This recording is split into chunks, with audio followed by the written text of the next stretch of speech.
Schenectady. Oh, you wanna battle Zep, son? I'm glad as heck. Hit you with the boom pow like I'm Adam West. What's up, guys? Welcome back to We Are Venom. My name is Ed, and today I'm going to unbox a book that was really hot at the time of release. It kind of snuck up on retailers and therefore making it kind of a wanted book. I guess well, let me unbox the book first and then I'll talk about it some more. So I bought this book from Lost Eden Comics.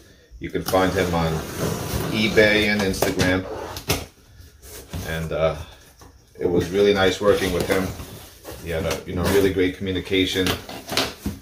Sounded like a real good person to deal with. So it came packaged very safe, plenty of bubble wrap.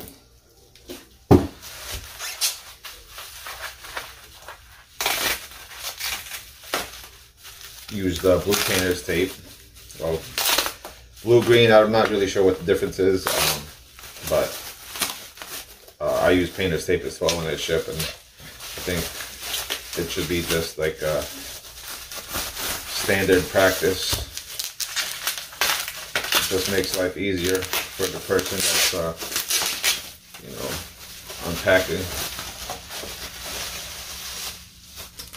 So the book that oh, look at that. He threw in a free book. I do that as well. That's so cool. Free book with a slab. So this is a complete mystery to me, guys. So we're going to find out together what he sent.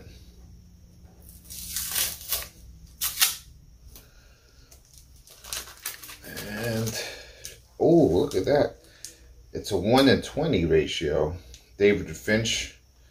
This is Hulk number 3, Red Hulk. Oh man, that is awesome. That is freaking awesome. I love Red Hulk. Red Hulk is awesome. That's an awesome cover too, man. 1:20, number 3. Oh man, this is so cool.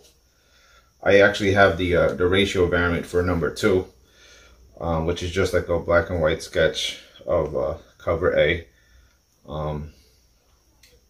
It's not as cool looking as this cover, but it is the first appearance, the first full appearance of Red Hulk. Red Hulk issue 1, he only appears on the cover. 2 is his first full appearance, and I think the first appearance of some guy named A-Bomb. To be honest, I haven't read it yet, because I actually do have a raw number. But yeah, very happy about this. Lost Eden Comics, awesome seller. So this is the book that I actually ordered when I reached out to him. I found the item on eBay, and so I've seen raws going for like 120. When this book first came out, going back to what I was talking about before, it was a $400, $500 book. I think I even seen people buying it at $600. So the key aspect of this book is that it's the first appearance of Robin King, but it's also the first appearance of him on the cover. And it's also, I believe, the first appearance of this bat dinosaur, and him on the cover as well. But I remember buying this series, right? And the thinking was, I think the general consensus was that he was going to appear in the next Death Metal series, right? Death Metal 3 or 4 or something like that, or maybe 2, I forget. But, it was leading up to, we knew he was coming, but we thought he was going to come into one of the Death Metal, the main series, the main storyline, right? But he actually came out in this one shot. It's Dark Knight's Death Metal Legends of the Dark Knight. And so this caught a lot of people by surprise. It caused an extreme amount of FOMO, causing this book to go over $400 plus, right? And it was a book. I ended up getting cover A. I ended up with 2 copies, one from my LCS at cover price and one from Midtown that was marked up to $10. I figured it was still a decent buy at $10. Robin King is a very psychopathic character.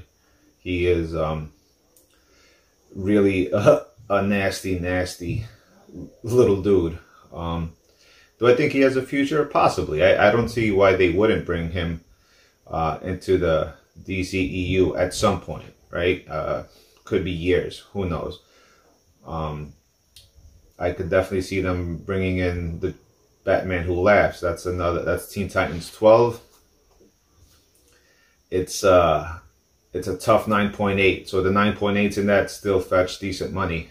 I would see if I could get the 9.8 in that one. There's a decent drop off to 9.6 because the 9.8 percentage on that one is relatively low for a modern book. And so even that, the creator, I forgot the creator's name, but he said that it was actually a different book that he appeared in. I think it's Death Metal 2 or something like that. But I guess the market decided that the Teen Titans 12 would be the first book for the Batman Who Laughs because it was, I guess it might have came out around the same time, but it was a lower print. Might have released the same week or very close together. But I guess in continuity, the other Death Metal book was supposed to be the book according to the creator, but I guess the market decided that Teen Titans 12 was a lower print run. And combined that with, like I said, very difficult 9.8 to get, that became the book. Okay, so back to this book now. This book, like I said, it was fetching really, really high prices. I did dig the character. It's like I think it's like he's like a young Bruce Wayne that went psycho and killed his parents. I forget. I read this a year or two ago. Don't exactly remember the character, but he's, like I said, he's a complete psychopath, really sick, twisted character, and that makes for an awesome villain. So, looking at the census, there's like 2,332 of these or something like that. In the first print, cover A. And the second printing, there's like 120 of them. And this particular book, the 1 in 25 variant, there's 802. So if you do the math on that, guys, it doesn't add up.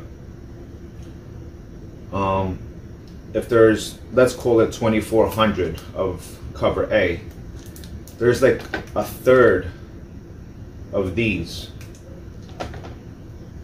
A third of the 1 in 25.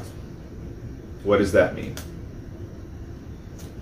That means that, now, I don't know this for a fact, but I know of at least one store that didn't order 25 of these and got this book.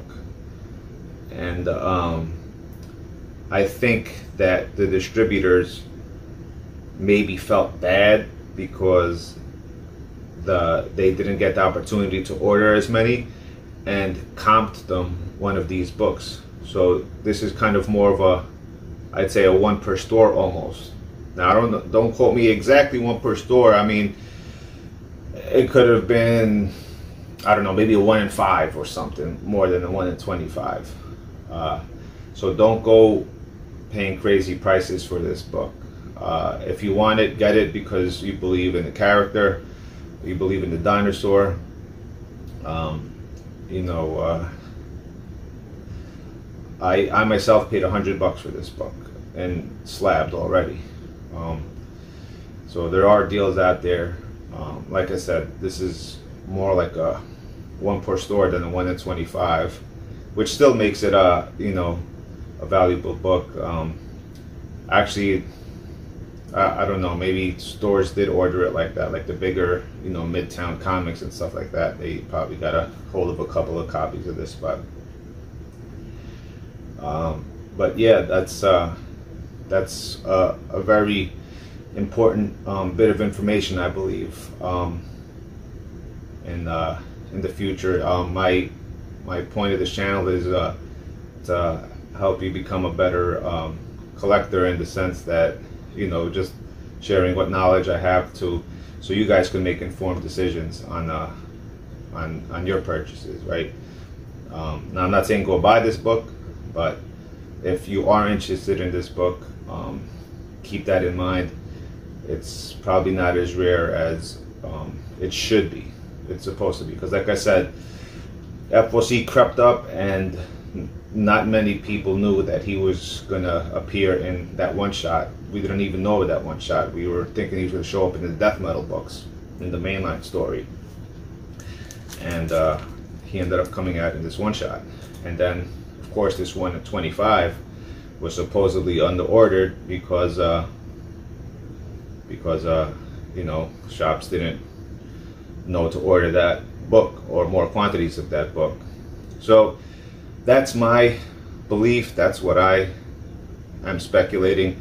But, you know, so in a way I am downgrading this book a bit, but it's for the PC.